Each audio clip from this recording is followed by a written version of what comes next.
सुदूरपश्चिम पुरै कर्णाली झुमिरहेको देखेँ।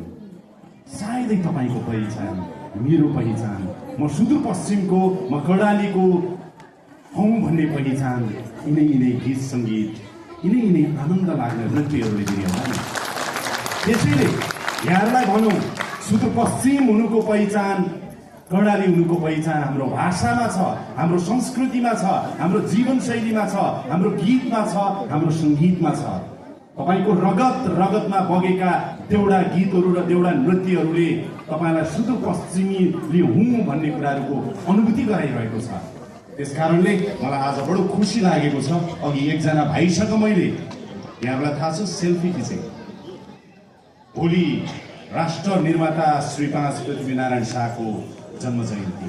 मलाई त्यो कलिलो भाइ आइराख्दा के अनुभूति भयो भने राष्ट्र निर्माता पृथ्वीनारायण शाह आइरहेका छन्। पृथ्वीनारायण शाहको अनुहार, आकृति, लवाई खवाई त्यहीँबाट आएको, सिन्जाबाट, सुदूरपश्चिम र कर्णालीबाट आएको। मैले बोलिरहेको भाषा मेरो सुदूरपश्चिम र मेरो कर्णालीको, मैले लगाइरहेको लुगा त्यहाँबाट आएको, मेरो संस्कृति त्यहाँबाट आएको, मेरो सभ्यता त्यहाँबाट आएको हो। र म नेपाल र नेपाली हुँ भनेर चिनाउने सभ्यता, संस्कृति, जीवनशैली सबै त्यहाँबाट आएको हो। र आज यो काठमाडौँले सुदूरपश्चिम र कर्णालीलाई हेरेन। म भन्न चाहन्छु नेपालका नेताहरूलाई कि हे राजनीति गर्नेहरू हो, जहाँबाट तिम्रो सभ्यता र जहाँबाट तिम्रो जीवनको सुरुवात भयो, तिमीदेखि कति टाढा छ सुदूरपश्चिम। टाढा राख्न पाइन्छ, यति अन्याय गर्न पाइन्छ। र यहाँहरूलाई भन्छु, अब पाइँदैन।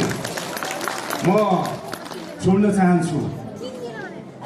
नेपालका 7 सालको परिवर्तनदेखि, तपाईँहरूको 46 सालको परिवर्तनदेखि 62-63 को जनआन्दोलन मात्रै होइन, म आज बडो सगर्व भन्न चाहन्छु, जेन्जी जनआन्दोलनको जगमा बनेको म सञ्चार तथा सूचना प्रविधि मन्त्री, आज जेन्जी जनआन्दोलनमा सबैभन्दा ठुलो शहीद हुने र शहादत प्राप्त गर्ने सुदूरपश्चिम र कर्णाली हो।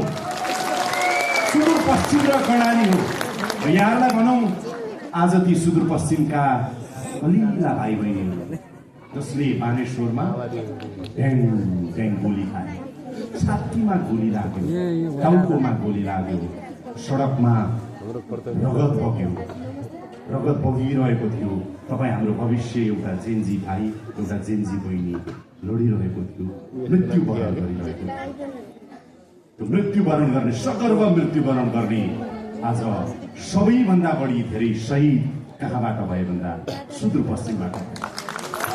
यसलाई राज्यले गहन रूपमा लिनुपर्छ कि जब देश सङ्कटमा पर्छ, यो मैले यत्तिकै बोलेको त होइन, तथ्य, तर्क, प्रमाण, नजिर, घटनाहरू हेर्नुहोस्।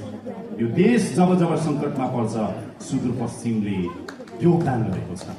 यसैले सुदूरपश्चिमको योगदानको अवमूल्यन नगरियोस्, कर्णालीको योगदानको अवमूल्यन नगरियोस्। र तपाईँलाई अर्को जोड्छु म, तपाईँहरू सुदूरपश्चिमको भए पनि अर्को ठुलो योगदान मधेसको छ, मधेसी जनताहरूको छ।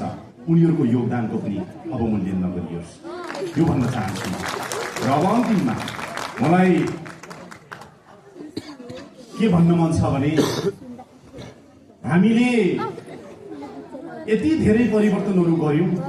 तपाईलाई अर्को एउटा प्रश्न म सोध्छु कि आज तपाईँ यहाँ हुनुहुन्छ, तपाईहरू मध्ये धेरैका छोराछोरी आज विदेश छन्, बाहिर छन् होला।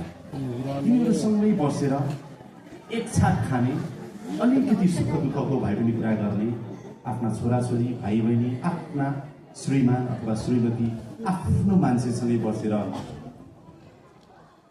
पिठो खाए पनि, ढेँडो खाए पनि सँगै बस्न पाए हुन्थ्यो भन्ने चाहना हुन्छ। तपाईँ भन्नुहोस्, आज 2500 दिनमा युवाहरू बाहिर गइरहेका छन्। किन गयो होला? एउटै कारण गए। म राजनीतिक दलका नेताहरूलाई दोष दिन चाहन्न, आज मलाई माफ गर्नुहोला। म नम्र रूपमा तपाईँहरूलाई पनि आरोप लगाउन चाहन्छु, गल्ती त हामीले पनि गर्यौं कि 5 वर्षसम्म हामीले जसलाई भोट दिएर पठायौं, उनीहरूले देश हेरेनन्, जनता हेरेनन्, तपाईँ हामीलाई हेरेनन्। आज तपाईबाट तपाईको आफ्नो मान्छे यो देश छोडेर बाहिर गइरहेको छ कसको कारणले? यो देशमा भविष्य किन उसले देखिरहेको छैन भन्दाखेरि तपाईको आफ्नो मान्छे टाढा भइरहेको छ। आज कसको कारण? म तपाईको कारणले पनि भन्छु, किनभने अब एउटा समय आएन तपाई भोट हाल्ने बेलामा तपाईले हामीले यसरी भोट हाल्यौं कि फलानु पार्टी बन्यो, दबाव बन्यो, प्रभाव बन्यो, आशा बन्यो, निराशा बन्यो, अनि जसलाई भोट हाल्यौं 5 वर्षभरि हामी रोएर बस्नु पर्यो।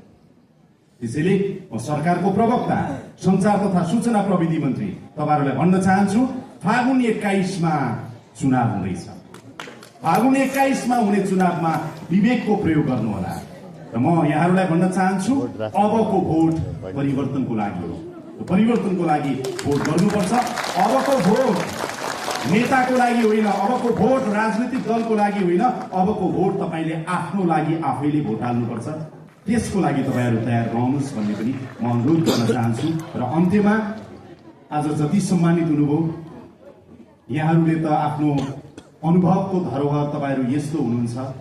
तपाईहरुले सुदूरपश्चिम कर्णालीलाई मात्रै होइन, समग्र नेपालको गरिमा कायम राख्नु भएको छ। तपाईहरुप्रति म नमन व्यक्त गर्न चाहन्छु। जुन ठाउँहरूमा नन्दकृष्ण जोशी जस्ता मान्छेहरू जन्मिन्छन्, हाम्रो रामप्रसादजी जस्ता मान्छेहरू जन्मिन्छन्, तपाईहरुलाई लाग्ला म दोलखामा जन्मेको जगदीश सुदूरपश्चिम र कर्णालीसँग यति धेरै मोह र आत्मीयता किन भयो भन्दाखेरि निष्कलङ्क र सरलता नै सुदूरपश्चिम कर्णालीको पहिचान हो। त्यसले मन छोड्यो।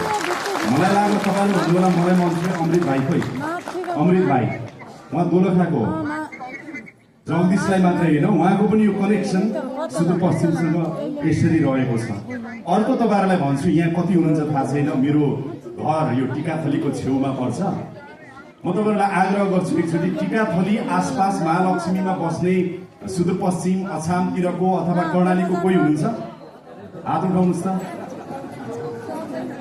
हामीले सानो सुदूरपश्चिम र कर्णाली टिकाथलीमा पनि बनाएका छौँ। त्यसैले यहाँहरू सबैलाई नमन गर्न चाहन्छु र फेरि पनि धेरै धेरै धन्यवाद दिन चाहन्छु।